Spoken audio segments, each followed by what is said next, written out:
ఆంధ్రప్రదేశ్ ఎన్నికలకు అన్ని పార్టీలు స్పీడ్ పెంచాయి. ఒకవైపు వైసీపీ, మరోవైపు కూటమి పార్టీలు జోరుగా ప్రచారం నిర్వహిస్తున్నాయి. ఈ క్రమంలోనే మేమంతా సిద్ధమంటూ బస్సు యాత్రలో దూకుడు పెంచారు సీఎం జగన్. ప్రస్తుతం కర్నూలు జిల్లాను చుట్టేస్తున్నారు. కాగా ఈ యాత్ర ఇవాళ 4వ రోజుకు చేరుకుంది. మేమంతా సిద్ధం బస్సు యాత్రలో భాగంగా సీఎం జగన్ ఉదయం 9 గంటలకు రాత్రి బస చేసిన ప్రాంతం దగ్గర నుంచి బయలుదేరారు. రాత్రి తుగ్గల్లి చేరుకుంటారు.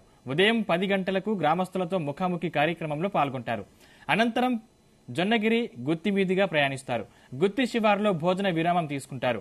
సాయంత్రం 3 గంటలకు బయలుదేరి పామిడి, కల్లూరు, అనంతపురం బైపాస్, రాప్తాడు బైపాస్, ఆకుతోటపల్లి, సంజీవపురం శివారు వరకు బస్సు యాత్ర కొనసాగుతుంది. సంజీవపురం శివారులో రాత్రి బస శిబిరానికి చేరుకుంటారు.